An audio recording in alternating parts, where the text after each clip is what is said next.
अस्सलामुअलैकुम, आप देख रहे हैं समा। मैं हूं सिद्रा मीर और मैं हूं किरण आफ्ताब। बुलेटिन में सबसे पहले बात करेंगे वजीर आजम की जेर सदारत पीटीआई कोर कमेटी के इजलास की। वजीर आजम ने पार्टी रहनुमाओं को अवाम में जाकर कारकर्दगी बताने और राबिता मुहिम तेज करने की हिदायत कर दी। पार्टी की तंजीम नौ पर भी मुशावरत की गई। इमरान खान ने महंगाई से निमटने के लिए रिलीफ पैकेज से मुतालिक भी बताया। वजीर आला पंजाब से मुलाकात में साफ कहा कि अमन अमान पर कोई समझौता नहीं हो सकता। अब्बास शब्बीर रिपोर्ट करेंगे। वजीर आजम की जेर सदारत पीटीआई कोर कमेटी की बड़ी बैठक। वजीर आजम ने कमेटी को महंगाई के मारे अवाम के लिए रिलीफ पैकेज पर एतमाद में लिया। पार्टी की तंजीम नौ पर मुशावरत, मुल्की सियासी सूरत हाल पर भी बात। इमरान खान ने कहा पार्टी रहनुमा आज से ही बल्दियाती इंतखाबात की तैयारियां शुरू कर दें। अवाम में जाने और हुकूमती कारकर्दगी बताने की हिदायत। ये भी साफ कह दिया कि टिकट सिर्फ मेरिट पर ही दिए जाएंगे। इजलास में वजीर आजम ने शुरका को रहमतुल्लिल आलमीन अथॉरिटी से मुताल्लिक आगाह किया। कलअदम जमात से मुज़ाकरात पर कहा मुल्क में किसी किस्म की कत्लो गारत नहीं चाहता। ताकत के इस्तेमाल और इंतशार का कभी हामी नहीं रहा। बेअमनी का किसी को फायदा नहीं होगा। मुज़ाकरात ही मसले का वाहिद हल थे। कोर कमेटी इजलास के बाद वजीर आजम से सरदार उस्मान बुज़दार की 1-on-1 मुलाकात। इमरान खान ने कहा अमन अमान पर कोई समझौता नहीं कर सकते। पंजाब हुकूमत सूबे में सूरत हाल पर गहरी नजर रखे।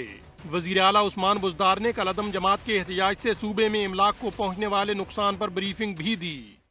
और महंगाई से परेशान गरीब आवाम को कैसे रिलीफ मिलेगा, ये वजीर इत्तलात फवाद चौधरी ने बता दिया। कहा पैकेज से 1 करोड़ से ज्यादा आबादी को रिलीफ मिलेगा। वजीर आजम 1-2 दिन में अवाम को एतमाद में लेंगे। महंगाई के शिकार गरीब आवाम की मुश्किलात कैसे कम की जाएं? वजीर आजम इमरान खान अपनी पार्टी की कोर कमेटी के साथ बैठे तो बड़ा फैसला कर लिया। 1 करोड़ से ज्यादा जो आबादी है उसको बराह रास्त रिलीफ दिया जाएगा इस महंगाई के ज़िमन में, और वजीर आजम अगले 1-2 दिनों में उसको अनाउंस करेंगे। मेयर का इंतखाब कैसे होगा, फवाद चौधरी ने ये भी बताया। इसके ऊपर बहुत कन्फ्यूजन चल रहा था कि पंजाब में जो इंतखाबात हैं, जो शहरों के मेयर्स के इलेक्शन और डिस्ट्रिक्ट्स के जो मेयर्स के इलेक्शन हैं वो बराह रास्त होने चाहिए या वो बिल वास्ता होने चाहिए, लेकिन अब ये फैसला किया गया है कि वो बराह रास्त होंगे। मुआविन खुसूसी शहबाज गिल के साथ प्रेस कॉन्फ्रेंस में वजीर इत्तलात ने यह भी कहा कि इलेक्शन कमीशन की जानिब से उन्हें और आजम सवाती को मिलने वाला शो कॉज नोटिस ज्यादती है। उन्होंने नोटिस वापस लेने का मुतालिबा किया। ऑपोजिशन लीडर शहबाज शरीफ कहते हैं महंगाई ने अवाम को मार डाला। तब्दीली सरकार सारी हदें पार कर गई। जब उनसे सवाल हुआ कि पंजाब और विफाक में अदम एतमाद कब ला रहे हैं तो साफ कह दिया अभी वक्त नहीं आया। लॉन्ग मार्च के हवाले से भी कहा कि जब वक्त आएगा तो पीडीएम में मुशावरत होगी। एक बार फिर लीगी दौरे हुकूमत के कारनामे भी गिनवा गए। जुल्म किया इस हुकूमत ने इन 3.5 सालों में। कितने वादे इन्होंने किए, न सिर्फ उन वादों से बेवफाई की इन्होंने, बल्कि दूसरी इंतहा पर चले गए। रियासत मदीना का नाम लेने वाले उसके उलट उनके 3.5 साल उन्होंने यहाँ पर काम किया। खौफ आता है कि आइंदा इलेक्शन के नतीजे में जो भी हुकूमत होगी वो किस तरह इस तबाहशुदा मईशत को दोबारा बहाल कर सके। जान जोखों का काम है, सबको मिलकर इसमें हिस्सा डालना होगा। लॉन्ग मार्च की पीडीएम में इसके ऊपर मुशावरत होगी और जब भी पीडीएम समझा कि अब वक्त आ गया है, पंजाब में और मरकज में तहरीक अदम इत्तेफाक पेश करेगी या नहीं, जब वक्त आएगा तो इसके ऊपर हम मुशावरत करेंगे पीडीएम में, तो अभी उसका वक्त नहीं आया। बड़ी बात नहीं कर रहा। अगर हमारी हुकूमत होती तो 3.5 सालों में, बल्कि इससे पहले कहीं पहले पूरे पंजाब में करोड़ों लोगों को साफ पानी मिल रहा होता। 20 घंटे की लोड शेडिंग को खत्म किया गया और सिर्फ 4 साल में 11,000 मेगावाट बिजली मियां नवाज शरीफ की क़यादत में लगाई गई, जिन्होंने भुट्टो ने काम नहीं किया था। मौका दो, तरक्की लो, मामला जानिए थोड़ी देर बाद। नैब तरमीमी ऑर्डिनेंस के तहत रिलीफ के सपने टूट गए। हुकूमत ने ऑर्डिनेंस में फिर तरमीम कर दी। नए कानून का इतलाक 6 अक्टूबर के बाद वाले केसेस पर होगा। आसिफ अली जरदारी, शहबाज शरीफ, मरियम नवाज, शाहिद खाकान अब्बासी को कोई रिलीफ नहीं मिलेगा। पहले से कायम तमाम मनी लॉन्ड्रिंग के केसेस वैसे ही चलेंगे। सुहेल रशीद रिपोर्ट करेंगे। नैब तरमीमी ऑर्डिनेंस के तहत रिलीफ मिलने की उम्मीदें दम तोड़ गईं। हुकूमत ने नैब तरमीमी ऑर्डिनेंस अपडेट कर दिया। नए कानून के इत्तलाक 6 अक्टूबर से होगा। तमाम बड़ों के लिए रिलीफ के रास्ते बंद हो गए। आसिफ जरदारी, शहबाज शरीफ, शाहिद खाकान अब्बासी और मरियम नवाज के मुकदमात वैसे ही चलेंगे। अवाम से फ्रॉड और धोखाधड़ी के प्राइवेट अफराद भी दोबारा नैब के हवाले। मुजारबा बेफर्जू केसेस पर नैब का दायरा इख्तियार बहाल कर दिया गया। ज़र जमानत के तयन का इख्तियार भी अदालत को दे दिया गया। पहले जुर्म की मालियत के बराबर मचल के जमा कराने की शर्त रखी गई थी। इलेक्ट्रॉनिक डिवाइसेस की तनसीब तक शवाहिद पुराने तरीके से ही रिकॉर्ड होंगे। अहम खबर आपको दें, नैब अफसरान का प्राइवेट अफराद के फ्रॉड की तफ्तीश रोकने पर तहफ़्फ़ुज़ात। ऑर्डिनेंस आया तरमीमी नैब का, जो प्राइवेट अफराद हैं उनके बारे में अब नैब बिल्कुल कोई तफ्तीश नहीं कर सकता। नैब ने तरमीमी ऑर्डिनेंस पर वजारत कानून से रहनुमाई लेने का फैसला कर लिया है।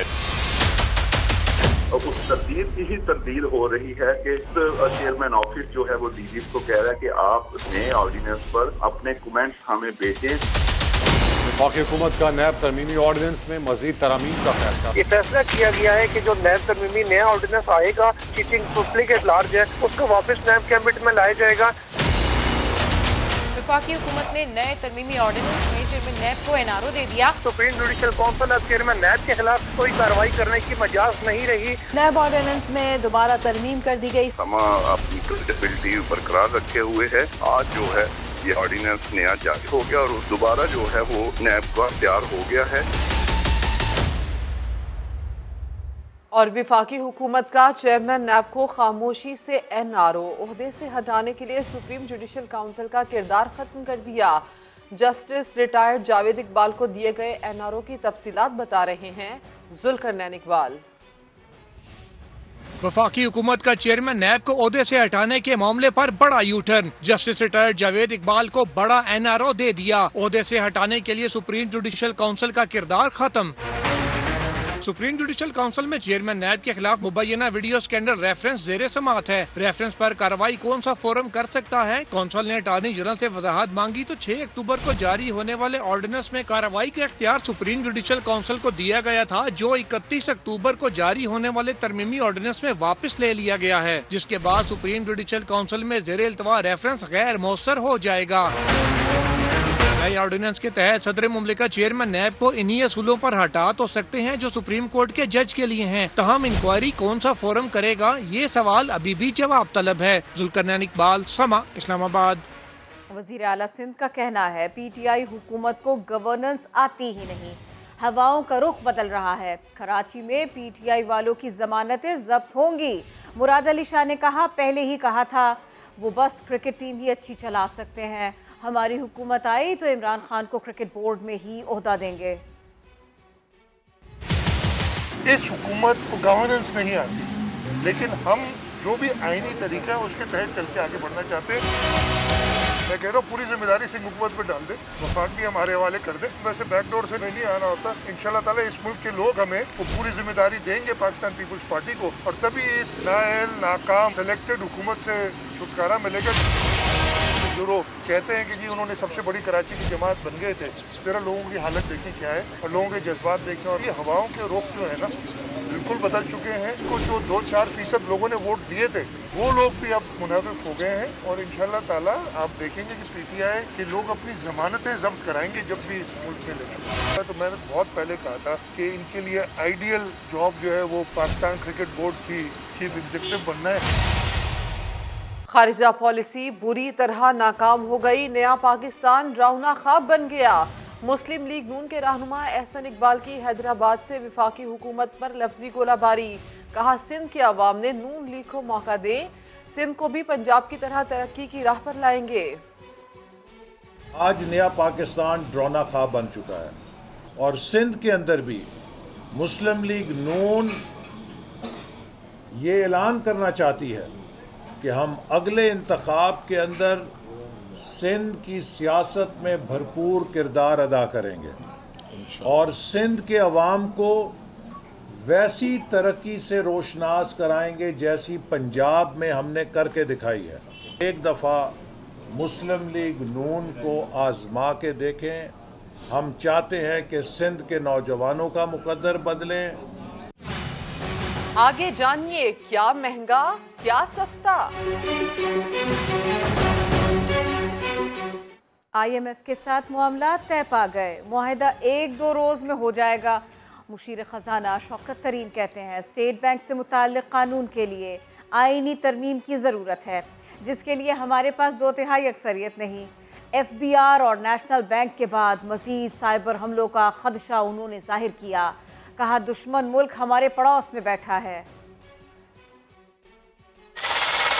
कर्ज प्रोग्राम की बहाली के इम्कानात रोशन। आलमी मालियाती इदारे के साथ इसी हफ्ते मुआहिदा तय पा जाएगा। मुशीर खजाना शौकत तरीन ने खुशखबरी सुना दी। इस्लामाबाद में मीडिया से गुफ्तगू में कहा स्टेट बैंक की खुदमुख्तारी से मुतालिक कानून साजी के लिए मतलूबा अक्सरियत मुयस्सर नहीं। IMF को साफ बता दिया। साबिक वजीर खजाना हफीज शेख की जानिब से IMF से $50 करोड़ की किस्त के लिए मुआहदे को भी तनकीद का निशाना बना डाला।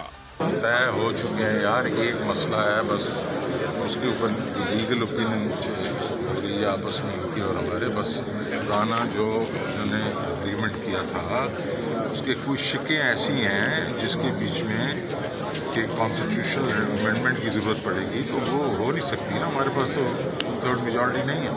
500 मिलियन इन्होंने ले लिया था, वो गले में मेरे डाल दिए रील सारी की सारी। महंगाई के सुनामी को कैसे रोका जाए, समा ने सवाल उठाया तो मुशीर खजाना ने मलबा आलमी कीमतों पर डाल दिया। इन्फ्लेशन का नंबर बहुत ऊपर जा रहा है, उसको कंट्रोल करने के लिए क्या कर रहे हैं सर? जो हम टारगेटेड सब्सिडी वगैरह कर रहे हैं, बाकी सर वो पूरी दुनिया को तो मैं कंट्रोल नहीं कर सकता हूँ। शौकत तरीन ने कहा FBR और नेशनल बैंक की तरह के साइबर हमले होते रहेंगे, हमें ऐसे हमलों को रोकने के लिए चौकन्ना रहना होगा। स्टेट बैंक ने तमाम बैंकों के सिस्टम का जायजा लिया है और सूरत हाल काबू में है।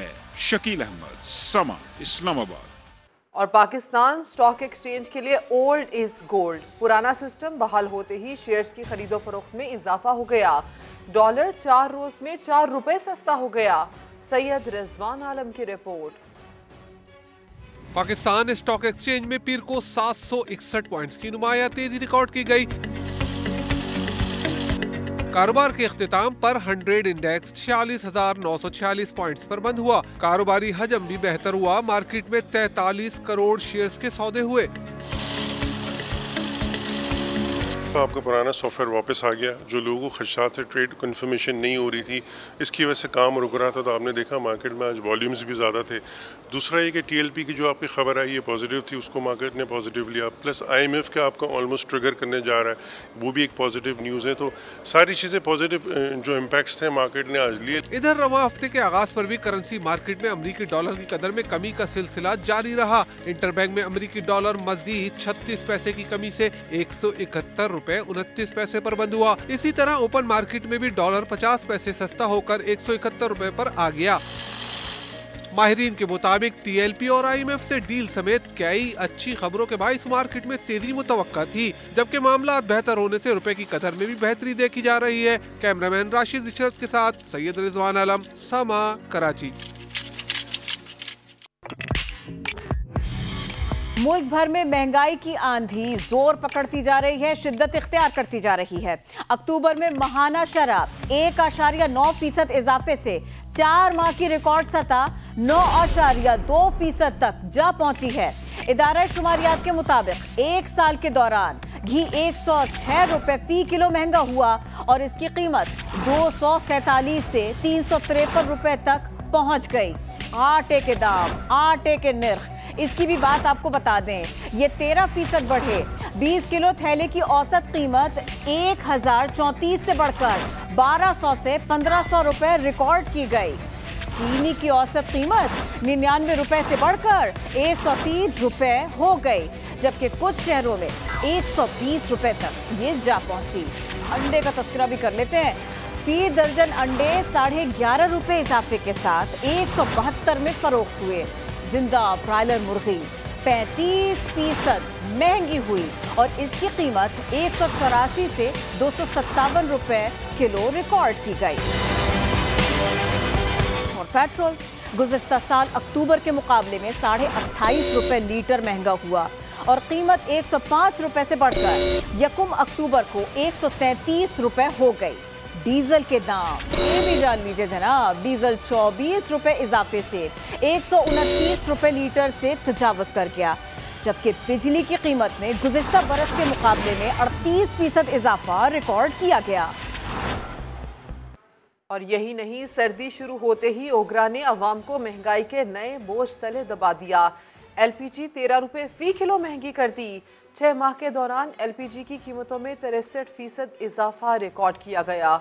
वहाब कामरान रिपोर्ट करेंगे।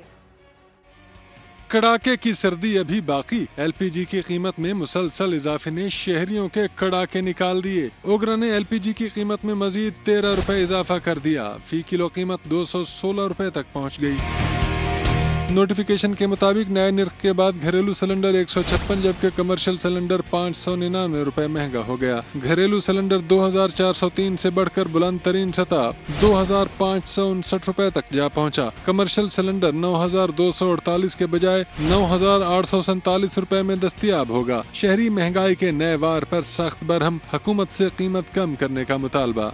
सर्दी सही शुरू भी नहीं हुई और आजकल गैस 220, 240, 250 तक गैस चला गया। पहले 500 का भराते थे, मतलब हफ्ता गुजर जाता था, अभी 3-4 दिन में खत्म हो जाता, क्योंकि घर के फैमिली के 7-8 बंदे हैं। जून में घरेलू सिलेंडर की कीमत 1572 रुपए थी। 6 माह के दौरान एलपीजी की कीमत में कई बार इजाफा करके फी सिलेंडर 987 रुपए बढ़ा दिए गए। ओगरा दस्तावेज के मुताबिक आलमी कीमतों में इजाफा गैस महंगी होने की बुनियादी वजह है। एलपीजी पर 413 रुपए कंपनीज मार्जिन, 17% सेल्स टैक्स और 5 रुपए फी किलो पेट्रोलियम लेवी भी आयद है। कैमरामैन राहील कुरैशी के साथ वहाब कामरान, समा, इस्लामाबाद। MQM ने Karachi institute of heart diseases को सिंध हुकूमत की तहवील में लेने के फैसले के खिलाफ अदालती जंग का ऐलान कर दिया। ख्वाजा इजहारुल हसन कहते हैं, क्या सूबाई हुकूमत इस अस्पताल को भी सिविल जैसा बनाना चाहती है? एक अस्पताल ऐसा नहीं है हुकूमत सिंध के ज़ेर इंतजाम जो 24 घंटे चलता हो। सेहत और तालीम में बदतरीन परफॉर्मेंस की रेस लगी। हुकूमत सिंध का ये फैसला कि Karachi institute of heart disease को अपनी तहवील में ले लेना कराची के मेरिट के ऊपर कब्जे का ख्वाब है। नाअहल एडमिनिस्ट्रेटर अपने मुंह से अपनी नाअहली कबूल कर रहे हैं कि मैं नहीं चला सकता, सिंध हुकूमत को दे दो। और क्या ये उसी तरह दिया जा रहा है जिस तरह आप NICVD दे चुके हैं? या जिना अस्पताल और सिविल अस्पताल का हाल बनाएंगे आप इसको?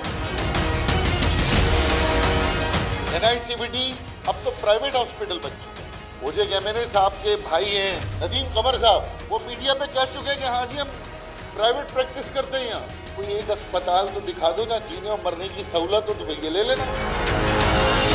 अभी KIHD क्या नहीं है, NICVD से हरकारे आकर यहाँ पे ट्यूबलाइट पंखे गिन रहे हैं। फिर हम इसमें मज़ामत करेंगे, अदालती भी, सियासी भी, और ख़ुद भी खड़े होकर यहाँ मज़ामत करेंगे। मुत्तहिदा कौमी मूवमेंट पाकिस्तान सिंध हुकूमत एडमिनिस्ट्रेटर कराची के खिलाफ अदालत जा रही है। कल हाई कोर्ट में पिटीशन दाखिल कर रहे हैं। कलअदम तंजीम से मुज़ाकरात करने वाली कमेटी के रुकन मौलाना बशीर फारूकी ने समा के प्रोग्राम नदीम मलिक लाइव में बताया कि मुज़ाकरात में आर्मी चीफ ने कहा, फौज कभी नहीं चाहेगी कि मुल्क में किसी एक की भी जान जाए। मुआहिदे से मुताल्लिक सवाल हुआ तो कहने लगे कि 10 दिन कुछ ना बोलने का वादा किया है। मुआहिदे में असल किरदार हुकूमत और फौज का है। आर्मी चीफ ने क्या बोला आपसे? वही बोलेंगे जो बोलना चाहिए था कि भाई पाकिस्तान में क्या फौज चाहेगी कि किसी की एक जान चली जाए। वो जो लिफाफा आप दिखाते हैं जिसके ऊपर सील लगी हुई है, उस लिफाफे के अंदर क्या है? उसमें जो कुछ है मसले का हल है, लेकिन वो हम इसके लिए पाबंद है कि 10 दिन तक। इसमें क्या लिखा हुआ है? तो ये तो एक बात ही नहीं हुई, क्योंकि वो तो सब कुछ लिखा हुआ है जो पाकिस्तान में बेहतर है। असल तो बड़ों लोगों का है, रियासत का रोल है, फौज का रोल है। 10 दिन आप नहीं बोलेंगे? हाँ, 10 दिन तक किसी को बात करने का इख्तियार नहीं है। जो एक मुआहिदा हुआ है, मुआहिदा सही, अल्लाह ताला का भी कानून है, अहद। और उसके ऊपर दस्तखत किसने किए? दस्तखत सब उन लोगों ने की जो वहाँ के बड़े थे। हमारे तीनों बड़े हजरात जो आए थे, स्पीकर हैं, हमारे वजीर खारजा हैं, हमारे अली मोहम्मद साहब हैं, इन्होंने भी की, और जो सामने जो बैठे हुए थे शूरा के लोग, उन्होंने दस्तखत की। कलअदम तंजीम के एहतजाज के दौरान जख्मी होने वाले एक और एहलकार ने दम तोड़ दिया। पुलिस शहदा की तादाद 5 हो गई। शहीद ASI की नमाज जनाजा में वजीर मुमलिकत मोहम्मद अली खान और IG पंजाब समेत आला अफसरान ने शिरकत की। रियाज अहमद रिपोर्ट कर रहे हैं। फर्ज की राह में कुर्बान होने वाले एहलकार का सफर आखरत ASI अबू बकर की नमाज जनाजा पुलिस लाइंस में अदा की गई। अबू बकर का ताल्लुक जंग से था। चंद रोज पहले कलअदम तंजीम के मुजाहिरीन से झड़प में जख्मी हुआ और अस्पताल में दम तोड़ गया। हुक्काम के मुताबिक मुजाहिरीन से तसादुम में शहीद होने वाले पुलिस एहलकारों की तादाद 5 हो गई है। हुकाम ने शहीद की मैयत पर फूलों की चादरें चढ़ाई। अबू बकर की 2 बेटियां हैं। भाई का कहना है वो इंतहाई मेहनती और इंसानों से मोहब्बत करने वाला शख्स था। अपनी जान मुल्क और कौम के लिए दी है, एक काज के लिए दी है, महकमे के लिए दी है। अपने महकमे में बहुत ही नफीस और शानदार इंसान थे। बहुत अच्छा था। हमारा भाई शहीद हो गया, क्या करें। नमाज जनाजा के बाद लवाहिकीन मैयत लेकर अबाई इलाके झंग रवाना हो गए हैं। कैमरामैन साद नवीद के साथ रियाज अहमद, समा, लाहौर। कराची में एक और गैर कानूनी इमारत पर अदालत का नोटिस। सिंध हाई कोर्ट ने सदर कराची में कायम 4 मंजिला मक्का टेरेस के खिलाफ कार्रवाई का हुक्म दे दिया। अदालत ने रिमार्क्स दिए, आखिर ये बिल्डिंग्स कैसे बन रही हैं, बेशक पूरा SBCA खाली हो जाए, अब कार्रवाई होगी। जिम्मेदार अफसरान के खिलाफ इंक्वायरी रिपोर्ट 1 हफ्ते में तलब कर ली। इरफानुल हक रिपोर्ट करेंगे। सिंध हाई कोर्ट ने कराची सदर में वाक़े 4 मंजिला मक्का टेरेस के खिलाफ 1 माह में कार्रवाई का हुक्म दिया है। अदालत ने DG SBCA को हुक्म दिया, अफसरान जिंदा हैं या मुर्दा, हाजिर सर्विस हैं या रिटायर्ड, सबके नाम बताएं और जिम्मेदार अफसरान के खिलाफ इंक्वायरी रिपोर्ट 1 हफ्ते में पेश करें। अदालत ने हुक्म दिया, मुलविस अफसरान को इंक्वायरी तक कोई ओहदा न दिया जाए। जस्टिस जफर राजपूत ने DG Sindh building control authority पर बरहमी का इजहार करते हुए कहा, आपके इदारे की कारकर्दगी 0 है। आखिर ये बिल्डिंग्स कैसे बन रही हैं? बेशक पूरा SBCA खाली हो जाए, अब कार्रवाई होगी, सब गैर कानूनी इमारतें गिरानी पड़ेंगी। क्या जब बिल्डिंग्स बनती हैं तो आपके अफसरान सो रहे होते हैं? बताएं, जिम्मेदार अफसरान के खिलाफ क्या कार्रवाई की? अफसरान सीट पर हैं या हटा दिया? मक्का टेरेस के बिल्डर के खिलाफ क्या एक्शन लिया? DG SBCA ने कहा, बिल्डर के खिलाफ आज कार्रवाई कर लेंगे। तो अदालत ने पूछा, क्या पहले सो रहे थे? बिल्डर के वकील ने इमारत के सिर्फ गैर कानूनी हिस्से को तोड़ने की तजवीज दी तो SBCA हुक्काम ने मुखालफत की। ये इमारत भी दूसरा नस्ला टावर बनने जा रही है। SBCA हुक्काम ने अदालत को बताया कि अगर इसका 20% गैर कानूनी हिस्सा गिराते हैं तो पूरी इमारत मुतासिर होगी। नस्ला टावर का भी गैर कानूनी हिस्सा गिराया जाता तो पूरी इमारत गिर जाती, इसलिए अदालत ने हुक्म दिया कि पूरी इमारत गिरा दी जाए। सिंध हाई कोर्ट का फैसला दूसरे फैसलों से इस लिहाज से भी मुख्तलिफ है कि इसमें गैर कानूनी तामीरात गिराने के साथ साथ मुलविस अफसरान के खिलाफ कार्रवाई का भी हुक्म दिया गया है। कैमरामैन मोहम्मद कामरान के साथ इरफानुल हक, समा, कराची। हसीना की रिहाई इसी बुलेटिन में।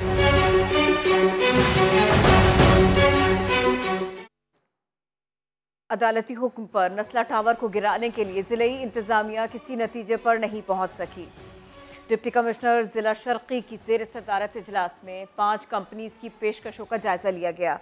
DC ईस्ट के मुताबिक कंट्रोल ब्लास्टिंग के हवाले से सिर्फ एक कंपनी ने गैर मुल्की कंपनी के जरिए टावर गिराने की पेशकश की। कंपनी ने ब्लास्टिंग की डिज़ाइनिंग के लिए 3 माह का वक्त मांगा है। 3 नवंबर को कंपनीज की प्रेजेंटेशन के बाद नस्ला टावर मिसमार करने से मुतालिक हतमी फैसला किया जाएगा। और पाकिस्तान ब्रॉडकास्टर्स एसोसिएशन के सालाना इजलास में 2021-22 के लिए मुख्तलिफ ओहदेदारों का इंतखाब किया गया। PBA एलामिये के मुताबिक जनरल बॉडी इजलास में FM 107 के शेर असफंदियार खान, FM 106.2 के शाहिद जमाल, FM 89 के नाज आफरीन लाखानी, FM 91 की सारा ताहिर खान और FM 105 के जुल्फिकार अली शाह बिला मुकाबला डायरेक्टर मुंतखब हुए। बोर्ड मीटिंग में दुनिया टीवी के मियां आमिर महमूद को चेयरमैन मुंतखब किया गया। ARY के सलमान इकबाल सीनियर नायब चेयरमैन और जियो टीवी के मीर इब्राहिम रहमान नायब चेयरमैन मुंतखब हुए। डॉन न्यूज़ के शकील मसूद सेक्रेटरी जनरल, आज टीवी के अहमद जुबैरी जॉइंट सेक्रेटरी और KTV के मोहम्मद अतहर को फाइनेंस सेक्रेटरी के ओहदे पर मुंतखब किया गया। सेगमेंट बंद फाइल में दर्दनाक वाक़े की फाइल खोलते हैं। जहलम के मारूफ स्कूल में दीवार गिरने से 2 बच्चे जाँ बहक हुए और कई जख्मी हो गए, लेकिन आगे क्या हुआ किसी ने पलट कर न पूछा। इम्तियाज़ बेग को वालिदैन ने क्या बताया, आइए देखते हैं। जहलम से आपको खबर दें, जहां के इलाके काला गुजरा में निजी स्कूल की दीवार गिर गई है, जिससे 2 बच्चे जाँ बहक और 25 जख्मी हो गए हैं। स्कूल इंतजामिया के लिए एक हादसा हुआ और बात खत्म, मगर इससे आगे की कहानी बहुत दर्दनाक है। उस वक्त वो बच्चा वही नात पढ़ रहा था, जब वक्त नज़ा आए दीदार अता करना, बस एक लम्हे के लिए तो जैसे ना बंदे के, तो वो पढ़ रहा था, मेरा सर नीचे था। इतनी देर में ना बस ऐसे स्टेज पे सफ़ेद चादरें बिछ के चीखों में पुकार थी। जब मैं उठी, मैं भागी, मैं मुंह के बल जमीन पे गिरी। मैं फिर उठी, आले अहमद करती। आले अहमद पे नजर पड़ी तो वो यूं झुका हुआ बैठा था। मैंने जाके उसको अपने सीने से लगाया और मेरी कुल कायनात थी। वो मेरा बेटा नहीं था, सिर्फ वो मेरा सब कुछ था। ये अकेली माँ नहीं जिसे अपने बेटे के जाने का दुख है। वाकई में जाँ बहक दूसरे बच्चे की माँ भी सोगवार है। कुछ पता नहीं चला, 1 सेकंड के अंदर सब कुछ हो गया। जितने बच्चे स्टेज पे बैठे हुए थे उसकी दीवार के नीचे थे।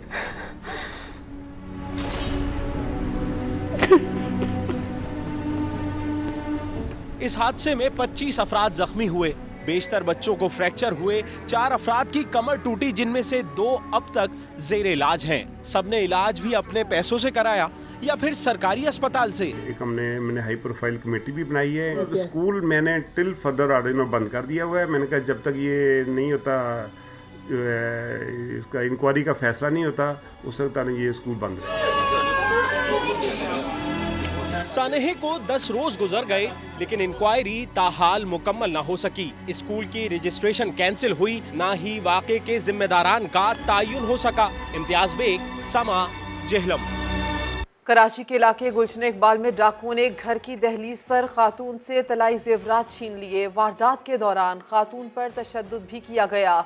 गुलशन इकबाल ब्लॉक 13D1 में 28 अक्टूबर को होने वाली वारदात की CCTV फुटेज सोशल मीडिया पर वायरल हो गई। वीडियो में देखा जा सकता है कि मोटरसाइकिल पर आने वाले 2 डाकुओं में से एक ने खातून से वारदात की। सोने की चेन उतारने के दौरान खातून के मुंह पर घूंसे भी मारे। एक राहगीर ने खातून की मदद की कोशिश की तो डाकू ऐसे में फरार हो गए। लाहौर हाई कोर्ट ने मनशियात स्मगलिंग केस में गैर मुल्की मॉडल टरीजा को 2.5 साल बाद रिहाई का हुक्म दे दिया। अदालत ने मॉडल गर्ल की 8.5 साल कैद की सजा कलअदम करार दे दी। अरशद अली की रिपोर्ट देखिए। गैर मुल्की मॉडल की मुश्किलात खत्म, रिहाई का फैसला हो गया। हाई कोर्ट ने सजा कलअदम करार दे दी। चेक रिपब्लिक से ताल्लुक रखने वाली टेरिजा पेशियों के मौका पर तवज्जो का मरकज बनी रही। उनकी सच-धज जेर बहस आई।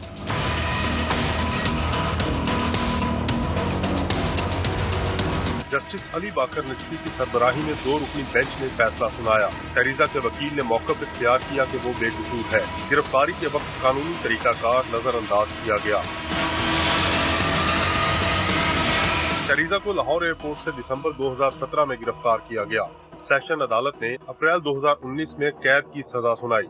गैर मुल्की खातून कोट लखपत जेल में कैद थी। कैमरामैन खावर महमूद के साथ अरशद अली, समा, लाहौर। और जिस्मानी फुर्ती और अस्करी सलाहियतों को निखारने के लिए तीसरे बैनुल-अक़वामी पेसिस मुकाबले लाहौर में शुरू हो गए। उस्मान खान इसी पर रिपोर्ट कर रहे हैं।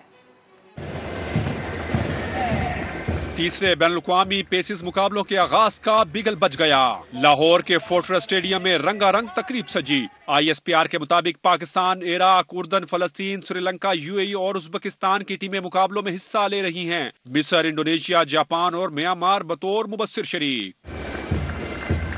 IG training lieutenant general Mohammad Adnan की इफ्तिताही तकरीब में बतौर मेहमान खसूसी शिरकत। घुड़सवार दस्ते ने नेजाबाजी का शानदार मुजाहिरा किया। मेहमान खिलाड़ी पाकिस्तान की मेजबानी और खूबसूरती के मदाह कहते हैं ये मुकाबले सलाहियतें निखारने में मददगार साबित होंगे। Pakistan is very beautiful country. I feel very happy, very excited. We will learn more experience on this competition. I feel like that I step into the second home of mine. We do gear to give a good fight. We are very happy here. This is second time we participate here and we have good experience. दूसरी तरफ 7वीं national air gun shooting championship का title Pak army ने जीत लिया। Army की team ने 6 gold medals हासिल किए, जबकि पाक नेवी 2 गोल्ड मेडल्स के साथ दूसरे नंबर पर रही। उस्मान खान, समा, इस्लामाबाद। हेडलाइंस होंगी ब्रेक के बाद। देखते रहिए समा।